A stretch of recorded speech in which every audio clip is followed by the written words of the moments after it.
Is he good? Sometime bite. Say hi. In the video. Daanan niyang Handara Gate eh. Para siyang Baguio feels talaga. I see. Okay. Kailangan nyo umupo guys. Kailangan nyo mag... So napakaraming swing dito guys kapag pumunta kayo.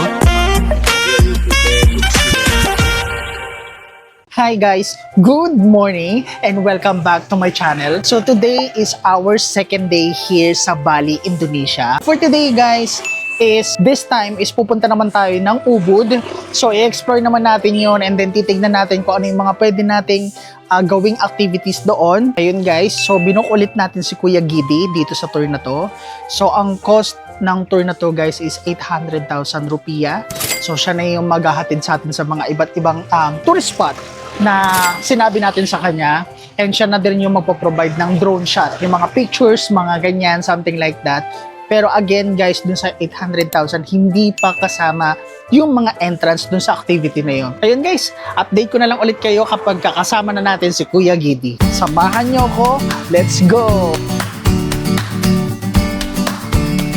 Good morning. Yeah, get enough sleep.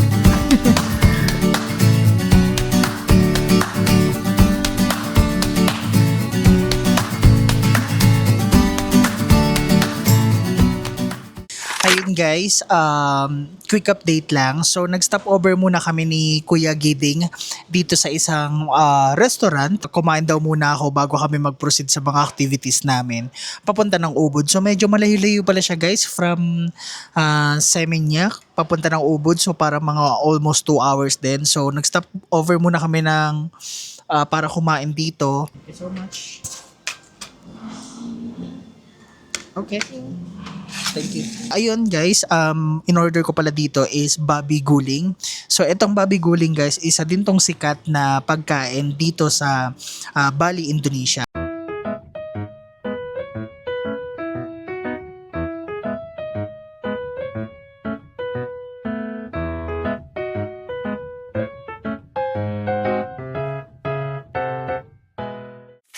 Okay guys, touchdown ang first destination natin dito sa Ubud, ang Handara Gate. So kung makikita nyo guys sa likod ko, ayan na yung Handara Gate. Yung fee pala dito is kapag kami kasamang drone, 200,000 rupiah. Tapos kapag ka-solo lang, I think mga nasa 30 ba yan or 50. Etong Handara Gate pala guys is hindi pa siya part ng Ubud. Parang nasa Bedugul pa lang siya. So ayun, yan yung famous na gate.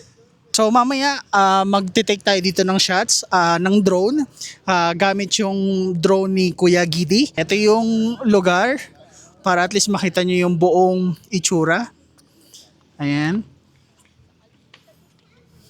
So bali guys, ang binayaran kong ticket dito is 200,000 kasama na yung entrance fee at saka yung drone. So guys, napansin ko dito kapag gumagamit kayo ng drone is may bayad siya. So ayun guys ha, and ayan si Kuya Gidi. And ayun guys, gusto ko lang din pala i-add sa inyo dito sa Handara Gate or sa Bedugul na area, malamig siya guys kasi bundok na to eh, tsaka medyo mataas-taas na rin. So ayun, magdala kayo ng jacket guys kasi medyo malamig siya. And take note pala guys kasi itong Handara Gate na to is dinadaanan to ng mga normal na sasakyan katulad niyan, ayan. So kailangan nyo mag-post ng take ng pictures, ng videos kasi daanan niyang Handara Gate eh. And as of now, marami ng mga turista and hopefully makakuha tayo ng magandang shot dito sa Handara Gate. Then after neto, pupunta tayo dun sa Ulun Temple ba yun? Ganun. Kalimutan ko na yung pangalan guys kasi nakakalito yung yung mga pangalan dito ng temple eh. Pero ayun, after dito sa Handara, dun tayo next. Waiting na lang tayo dito guys, matapos yung iba.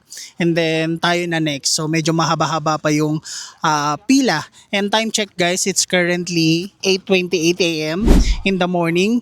So dapat pala medyo mas maaga pa tayo ng konti, no? And ayun pala guys, gusto ko lang din pala i-add sa inyo dito sa Handara Gate. Kapag ka nag-picture kayo, nag-take kayo ng picture, ng video, may certain limit lang ha. Kasi marami kasi mga turista na pumupunta dito. So parang binibigyan lang ata ng mga 10 to 15 minutes para makakuha nyo yung shot ng photo tsaka video. So ayun lang guys, kasi kung makikita nyo, ayan o, sa unahan ko, ayan ang daming turista.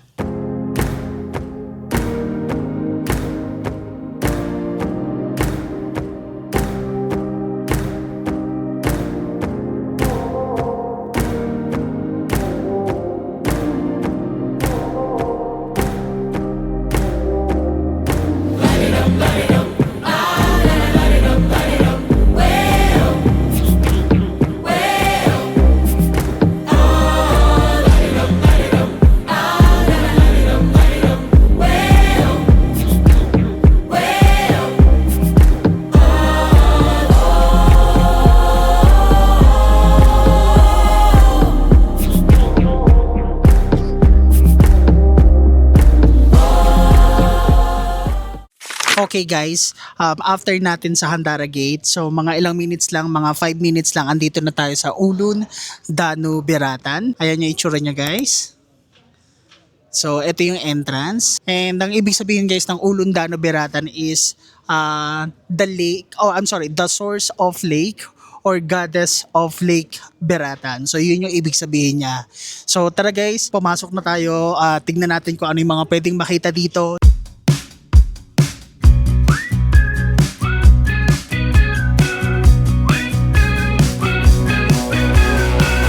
Welcome, this is your life now, the wasteland where we all take a vow.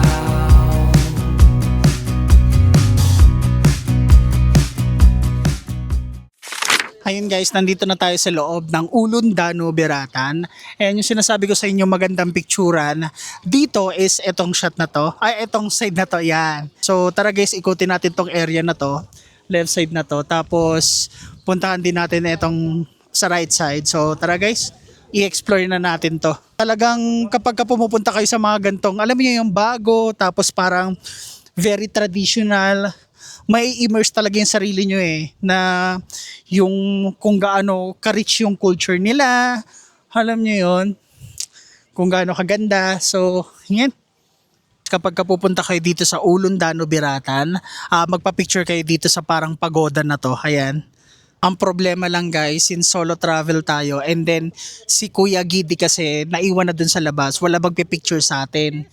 And ayun, yung iba nakikisuyo sa akin na picturean sila. Pero nahihiya ako, bigla ako nahiya guys na mag-request ng picture sa kanila. So sariling sikap tayo ngayon dito magpa-picture sa pagoda. Ang ganda pa naman, tingnan nyo oh. May malaking pagoda tapos napaka-clear ng sky. Ayan oh. And ito, sa side na to guys, ayan, yun yung makikita nyo. Dito na tayo sa kabilang side guys. Bawal pala yung drone. Ayan o, bawal yung drone guys. Ayun o. Ang ganda pa naman dito mag-drone. Ang hangin dito guys, naririnig nyo pa ba ako? Hopefully naririnig nyo pa ako guys ha. Ang lakas ng hangin. Kung nagutom pala kayo dito sa Beratan, may kainan dito like Beratan Lake Corner. Pwede kayong kumain dito. Ayan. Beratan Lake Corner, Coffee and Eatery. Kasi medyo malayo-layo rin to guys Parang 1 hour din. Mula dun sa Seminyak, mula dun sa pinag-i-stayan natin. So, kapag hindi pa kayo kumain, dahil sobrang aga nyong umalis, pwede kayong kumain dito sa Berawatan. Ibibigay din pala ako ng konting trivia dito sa Ulun Danu Beratan. So, alam nyo ba guys, na etong pagoda na nasa likod natin is nasa 50,000 rupiah bill nila.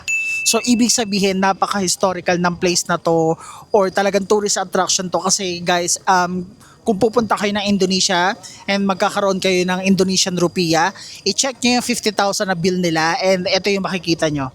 Yung pagoda na yan. Ayan. I guess that's it guys. Tapos na tayo dito mag-ikot sa Ulun Danu Beratan. So pumunta na tayo sa susunod na destination. Ayun guys, finally after ilang oras, siguro ang biyahe din mula doon kanina sa Handara Gate papunta dito sa Tirta Empul, dito sa Ubod, parang mga 1.5 hour or mga 2 hours, ganun. Sobrang tagal ng biyahe. But anyway, andito na tayo ngayon guys sa entrance and ito yung itsura niya. Welcome to Holy Spring, Tirta Empul. So dito yung bilihan ng ticket guys. Bumili na tayo ng ticket and hindi ko pa kasi alam kung magkano yung price ng ticket So tara, bumili na tayo ng ticket. Hello, how much the ticket? How much is the ticket? OBD? Yeah, for one? 175. 175. Okay. Ayun guys, nakabili na tayo ng ticket. And hindi ko naintindihan yung sinabi ni Kuya. Akala ko 175. Yung pala 1,475. So, ang price pala ng ticket guys for foreign is 75,000 Indonesian rupiah. And nakabili na tayo ng ticket guys. Ito siya. Ayan. So, dito lang din yung entrance. Ito yung bilihan ng ticket. Dito yung entrance. So, let's go. Hello. Hello. This one. Thank you. Okay guys, finally nakapasok na tayo dito sa loob ng Tirta Empul. So mamaya guys, i-explain ko sa inyo kung ano nga ba yung meron dito, ganyan. So mamaya, libutin muna natin to kung ano nga ba yung pwede natin makita dito sa Tirta Temple. Dito na tayo ngayon na kung saan papasok na tayo.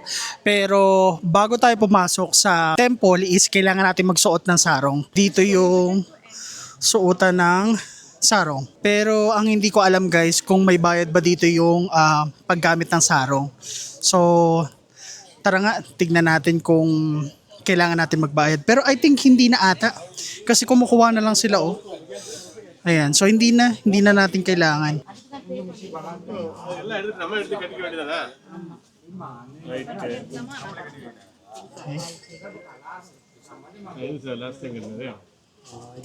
Ayan guys, nakakuha na tayo ng sarong. Bago tayo pumasok ng temple, required to magsuot ng sarong guys. So ayan, ito. Walang bayad ang sarong guys ha. Kaso hindi ko nga alam kung paano to isuot.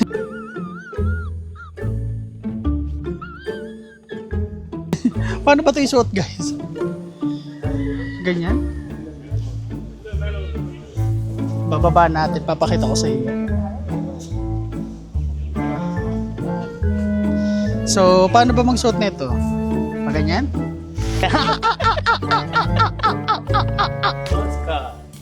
Welcome to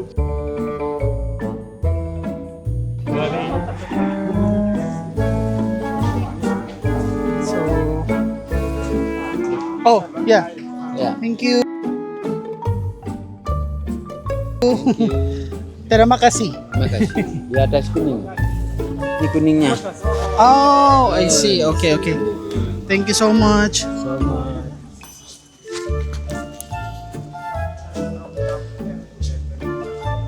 Okay, I see. Okay. Okay, terima kasih. Ayun guys, tinulungan na tayo ni Kuya. Thank you so much sa kanya. So, ayun guys, dito kayo papasok ha. Pagkasuot nyo ng sarong. So, ayan. Dito kayo kukuha ng sarong. And dito nyo rin ibabalik. And then after, dito kayo papasok. Okay? Gusto ko rin maligo guys. Kasi pwedeng maligo dito eh. Pero paano maligo? Gusto ko rin itry yun. Ito yung itsura niya guys pagpasok nyo sa loob. So paano tayo maliligo? The locker place. Ayun, may locker. So andito yung locker guys. Okay. Excuse me, where's the locker? Locker? Here. Okay. Locker. Hindi ko kasi alam guys kung saan maghihiram ng kulay green na suot. Iba pa kasi yun sa sarong eh. Okay, hanapin natin na. For rent ito guys. Ay no, for rent, sarong and locker. Ayan, magkasama na pala. So tara guys, mag-rent tayo ng sarong. Let's go. Oh, here. Hello. Okay. How much for the sarong and Sarong, 10,000 locker? rupees. For the locker. How many sarong? Just one and then one locker. 30. 30 all. Okay, thank you. 30. Thank you. Tara makasi. 30.000. Satu locker sama Yun guys, rent na tayo ng sarong at the same time locker. Guys, hindi ko makita. Ito. 181. Check nga natin kung may 181A dito. Bakit wala? Okay. So, andito guys. Ayun, 181A. Taran! Finally. Guys, nakita na natin yung locker. So, magpapalit lang muna ako and then maglalagay ako ng sarong.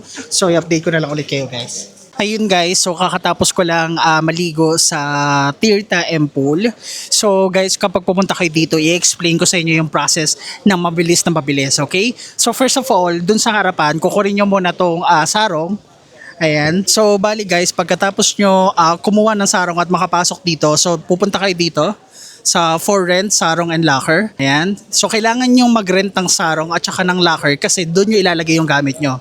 And then pag tapos na kayong rent ng locker, nalagay nyo na yung mga gamit nyo. Tapos nakapagpalit na kayo ng kulay green, ganyan, no? So ayan yung susuotin nyo guys para makapasok dun sa Tirta M Pool. After nyo nun guys is kailangan nyong bumili ng offerings para humingi ng permissions para makapasok dito. Offerings naman guys is wala namang specific na amount. So kahit magkano. Sa case ko, nagbigay ako ng 20,000 rupiah. And then dito, ayan, dito sa section na to, kukunin nyo yung offerings. And then kapag nakuha nyo na yung offerings guys, is dito kayo pupunta. Ayan, papakita ko sa inyo Ayan, katulad nito, ayan yung mga offerings. So wala namang specific amount yan. And then, pupunta kayo dito, sa side na to, papasok kayo dyan. Ayan, tapos magdadasal kayo. So, kailangan nyong umupo guys, kailangan nyong mag-pray, and then kailangan nyong ilagay yung offerings nyo dito sa harapan. Ayan, so kung nakikita nyo, ayan, binibless kayo. Ayan, so nakikita nyo ba? After nyong i-offer yung binili nyo dito, so ang gagawin nyo na is, dediretso kayo dito. So, ipapakita ko sa inyo guys step by step process to para hindi na kayo mahirapan. So, yeah, 'di ba after nyo magdasal, after nyo humingi ng permission sa God, so dito na kayo papasok. Dito sa part na to. So, bali guys, dito kayo nag-pray and then diretso kayo dito. Guys, merong rules dyan kung paano maligo dito sa loob ng Tirta M Pool. So ipapakita ko sa inyo kung paano. So bali guys, pagkapasok nyo dun sa gate, dito kayo lalabas. Ayan. Papakita ko sa inyo So ang daming mga naliligo, 'di ba? So ang mangyayari diyan guys is medyo mahaba yung pila diyan banda dito sa part na to. So mahaba yung pila diyan, pero ngayon kasi wala na masyadong pila kasi anong oras na. So ang gagawin niyo diyan is papakita ko sa inyo Okay, kung makikita nyo, yung una, hindi kayo dyan maliligo. Doon kayo mag-i-start sa pangalawa. May mga sign yan. So, basically guys, ituturo naman sa inyo kung ano yung kailangan yung liguan, ganyan. Or kung ano yung kailangan yung ibabad. Ganyan. Tapos guys, pagkatapos yung magbabad dito or tsaka maghilamos, is pupunta na kayo doon sa may dulo. Ayan. Yung sa likod ng elepante, yung nasa left side, meron pang katulad ng ganito.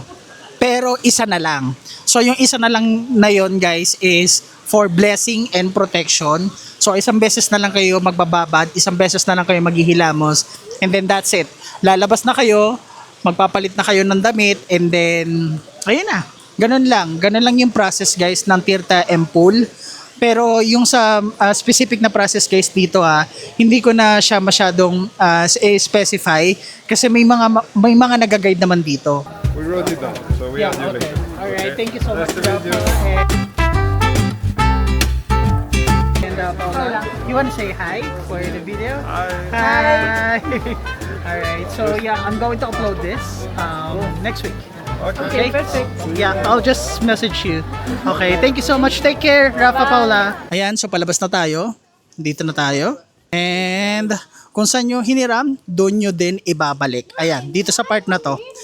Ayan, kung naaalala nyo, dyan kayo kumuha ng sarong, dyan nyo din ibabalik yung sarong. And guys, I guess that's it kasi meron pa tayong dalawang pupuntahan dito sa Ubud. And for sure, naghihintay na sa atin si Kuya Gidi. Anyway, guys, proceed na tayo sa next destination. Let's go! And ayun guys, andito na tayo ngayon sa Tegalalang Rice Terraces.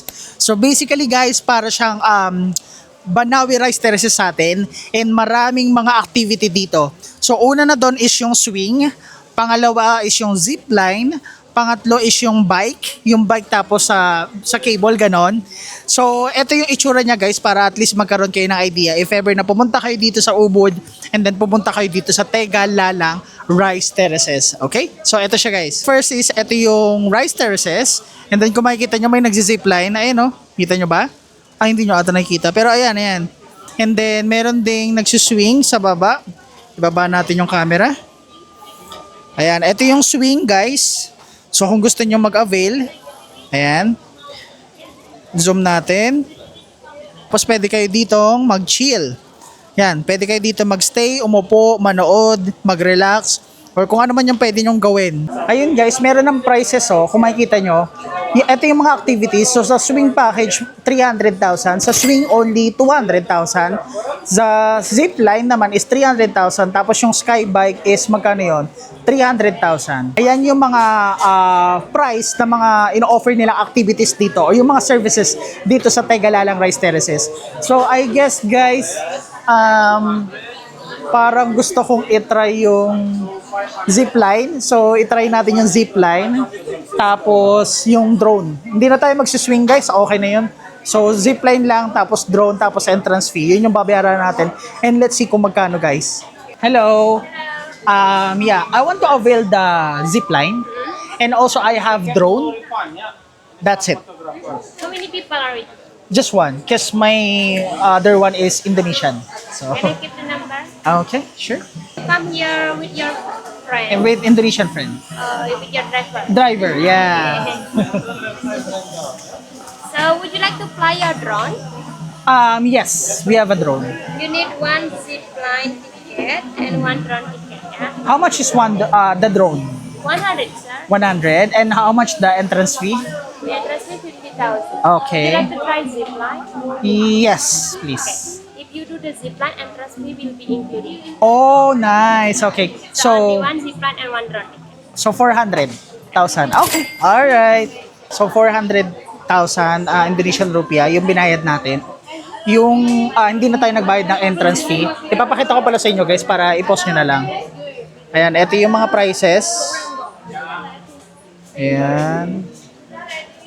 And then ito entrance fee 50,000, drone 100,000. Ayan. Yes, sir. You already including rice terrace access. So after you do with the zip line, you can Okay. walking around at the rice terrace. Okay. And for the zip line, we have little bit queue. Please collect queue number at the dress counter downstairs. Where is that? You going from here, Here? to left, just follow the way, you can find dress counter downstairs. Okay. You get waiting number first. After that, you can do the zip line. Okay. All And right. you can fly your drone anywhere downstairs. Anywhere. Okay. Tara makasi. Thank you. Since nag-avail tayo ng zipline, so dito tayo pupunta. Ayan. So dito tayo dadaan. Ayan guys ha. Pero since zipline tayo, bababa pa ata tayo. Ayan guys, so sabi sa atin ng staff dito, kailangan muna daw natin kumuha ng queue number bago tayo pumunta dun sa zipline. So tara, dito sa left side yung queue number. Ang tanong saan dito? Queue number for zipline? Just one? Okay. Just do it on the right side. The right side. I can go here? Yes, please. This way and then right. Okay, thank you so much. Okay. Ayan, so dito daw. O, sakto guys. So, ipapakita ko na rin sa inyo yung swing. Ayan, so andito yung swing guys. Ayan, kung nag-avail kayo. And ayun, kumuha na tayo guys ng number 129. 129 yung number natin sa zipline. So, ayan. Ito yung papunta guys ng zipline. Ayan, dire-diretsuhin nyo lang. Medyo mahaba nga yung pila guys. Ayun guys, hindi na natin gagamitin yung DJI Osmo Pocket 3 natin kasi meron tayong drone kay Kuya Gidi. So yun na lang yung gagamitin natin para habang nagsisipline. So ayun guys, ipapakita ko na lang sa inyo yung video ng ating zipline dito sa Tegalalang Rice Terraces.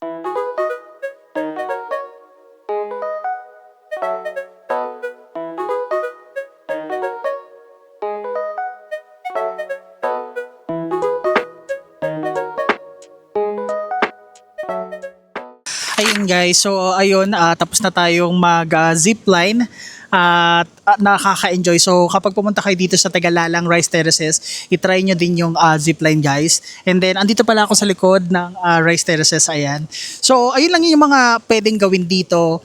Pwede kayong mag-try ng zipline, pwede kayong kumain, pwede kayong mag-try ng mga activities dito like yung mga swing nga, ganyan. Tapos meron din silang bike. Kapag nag-zipline kayo, round trip na siya. So not bad, 'di ba? Sulit na rin. So yung zipline guys, kapag pumunta kayo doon, dito kasi yan sa Rice Terraces, babalik ulit kayo sa kung saan kayo nanggaling. So round trip na zipline siya. So ayun guys, proceed na tayo sa next destination. Let's go! Ayun guys, andito na tayo ngayon sa coffee plantation. And yeah, you can say hello, Kuya. Hello. Here we produce coffee luwak. Coffee luwak. Okay. Coffee. All right. Okay. So, So, Mr. This is coffee tree. coffee tree. Oh, coffee tree. Coffee tree. Oh, okay. What's your name? What's your name? I'm Ajik. Ajik. What about you? Will. Mr. Will. Mr. Will. Kuya Ajik. Okay. And this is the coffee tree. Ah, so With the bean here. that's the bean. Yes. And then this is Okay. type of Arabica coffee. Ah, Arabica coffee. And then the luwak coffee is animal eat it, Okay. swallow it, and the pupa. Ah, the poop. Okay, the poop is the The luwak coffee. luwak coffee. Okay. All right. So many Filipino, they like to drink po pasalubong. Wow. Okay, I'll try that. If I like, I will buy luwak Plus, coffee. Luwak coffee have to know the luwak coffee become for remedy, Remedy. like a healing drink. That- Herbal Yeah, medicine. they're good for back pain. Back pain. Back pain actually. But if you drink, don't add any milk or sugar. You should drink black. Okay. Yes. No sugar. No sugar. So there is the civet cat or luwak. Oh my god. Oh my god. Oh, he's sleeping. No. Oh, really? Oh my god. Is he good? Sometimes bite. But oh my But god. now they're not. They don't see well. You know, Okay. They're nocturnal. They active at night.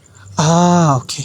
They're nocturnal. Nocturnal. Same like Okay. that. Oh my god. But still, they are our coffee maker. Coffee maker. They're poop.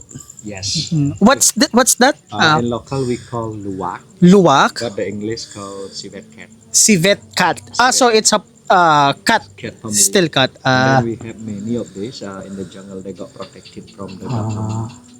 So are they endangered species? Yes. Ah, I see. Oh my god. And also, they produce 2 kilogram coffee in a 2 year. kilogram. It's very rare. Anjik, right? Ajik, yeah. Ajik. What did he eat? Coffee, banana, papaya. That's it. That's it. Fruits, They like vegetable. fruit only, and they like fruits. fruit, sweet fruit. Fruit. They don't like bitter. They don't like sour. Mm-hmm. And then the luwak coffee is coffee from the poop of animal. But still, we need processing. You know, Mhm. if we want to making luwak coffee, we should spend our time to the jungle almost 16 days 16 days. to collect the poop to get 1 kilogram. That for one person. That's So why it's so hard to so hard. produce luwak produce coffee. the luwak coffee. That's why luwak coffee very rare. Very rare. Yeah, from Bali, my boss descending to Jakarta. After that, go to Philippines, go to Malaysia. That's why the price is a bit hard. Bit high. I mean, bit high. Yeah. If they imported to the Philippines, it's Yeah, high. But yeah. in here, it's In normal. here, that's still like normal prices price. because Indonesian currency is cheaper. Can I touch it? Can Yeah, yeah. Like, can oh start my that from the back. from the back. Okay. Okay, I'm going to touch. Oh. Okay. To be honest, luwak coffee. we he's like a cat. produce, Yeah, in Bali Island, but still not everyone can drink it often. I mean, because about the prices. How about the I prices? think luwak coffee is one of the most expensive coffee in the world. Expensive. Yeah.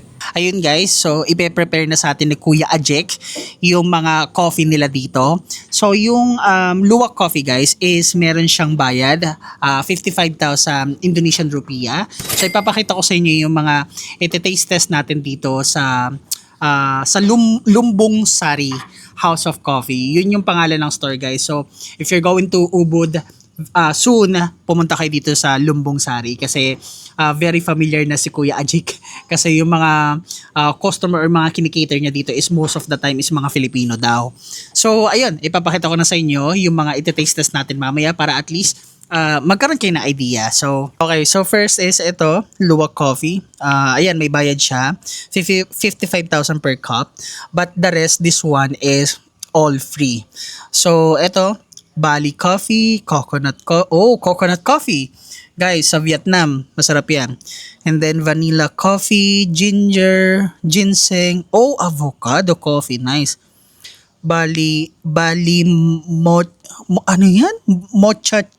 Mochaccino, Bali Cocoa, Durian Coffee, Mangosteen Tea, Ginger Tea, Lemon Tea, Lemongrass Tea, Herbal Tea, Rosella Tea and Butterfly PT. So dito sa House of Coffee ng Lumbong Sari guys, time check pala, it's currently 6:19. So open sila until 7 p.m. So since medyo late tayo kasi ito yung last na tour natin sa Ubud, ita-taste test natin yung mga iba't ibang coffee at iba't ibang tea nila, and then let's see kung makakabili tayo pauwi sa Pilipinas. And ayun guys, hindi ko pala alam kung may entrance dito or wala kasi nung pumasok ako wala namang siningil sa akin. So let's see mamaya, titignan natin kung meron bang entrance fee dito sa Lumbong Sari House of Coffee. So ilalagay ko na lang sa baba yung address neto para at least itry nyo din. So this one is Bali Coffee. No sugar. Okay. Right? Strong and bitter. Oh, I like. Because I love black tea. Black coffee. Yeah. Okay. One more. Okay. And now, this one is Luwak coffee. Okay. Let's try. Okay. That coffee it is strong but not bitter. Not bitter. A little bit sweet. Yes. Whoa. I tell you, because the luwak they eating banana, Sarap. they eating papaya. Yeah. I can say sarap. Sarap. Yummy. Sarap. Yummy. Masarap. Whoa. I can drink all this day. But we have a lot of coffee. Next one is coconut. Coconut coffee. Okay. That one So was this one is coconut. because, Oh, I like this one too. Yeah. Guys, this is the vanilla. Let's try. Okay. Yeah, I love it. Not sweet. Balanced. Okay guys, this is ginger coffee. Okay. Amoy pa lang ginger na. Okay, the smell is ginger. spicy. Oh. Salabat. Yeah, salabat. It's good for the throat. Yes. Yeah, I like this. Yeah. Ginseng, guys. Guys, ginseng, masarap din. Parang ang sarap lahat ng mga coffee nila dito, no? Next is avocado. So, guys, ito na yung avocado. Yung texture nila pare-parehas lang. Ay, sorry. Pare-parehas lang, pero let's try. Ang sarap. Bakit ang sarap lahat ng coffee? Hindi ba? Bias lang talaga ako dahil mahilig ako sa coffee. Ang sarap, pati avocado, durian coffee. So I think ito na yung last na durian coffee natin. Ito yung texture. Yan, kakaiba. So let's try. Yung durian coffee nila parang taste like orange siya. Durian. This is durian, right? No, we don't bring you durian. What's this? Mangosteen. Mango. Sorry. So next one is ginger tea. I love ginger tea. The throat. Yeah. It's hot. It's spicy but good for you. Good. And then all of Okay guys, lemon tea. Yeah. Wow. I love it. Can I drink bottoms up? can drink them. Lemon tea. Next is herbal tea. Okay. So guys, this is herbal tea. Para siyang orange yung texture. Turmeric. Okay. Okay. Yeah, nalalasahan doon yung asim sa turmeric. Okay. Oh guys, ito yung butterfly PT. Okay. Oh guys, cinnamon. Our last tea. So cinnamon tea. Okay. Pin pa natin tong luwak coffee kasi may bayad to. So matamis siya, guys, yung luwak coffee matamis, hindi siya bitter. Bali coffee is a little bit bitter, but it's still good if you like black coffee without sugar, without cream. It's still good. But luwak coffee is much good. Yeah. No sugar, They have no sugar, no cream, no cream display. Ajik, I'm going to get the little one, the luwak coffee, because I like that. Yeah, that one, kuya. And this one, the lemon tea with honey. Right? Okay. Yeah. Okay. That's it. 621 Okay. and plus 3% tax, but if you use card, this the top. Okay. 621. So this one is the card. Yeah. 640,248. Yes. Okay. And ayun guys, just like that, andito na ulit tayo sa hostel. Ayan, and nakapagpalit na rin tayo ng damit guys. Hinatid na tayo ni Kuya Gidi dito from Ubud. And ayun, sorry guys, hindi ko na rin pala kayo na-update. Doon sa coffee plantation guys, walang entrance fee. So may magtutour sa inyo doon, mag-free tasting kayo. And then doon sa parang souvenir nila, yung mga fin-retaste nyo, andoon yon. So it's up to you guys kung gusto nyong bumili.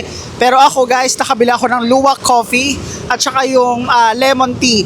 So ayun yung binili ko guys sa coffee plantation. So I guess guys, dito ko natatapusin yung video. And sobrang pagod tayo today kasi ang dami natin pinuntahan sa Ubud na customize guys ha, customize. So ayun guys, that's it. Dito ko natatapusin. Yun lang. Bye! Peace!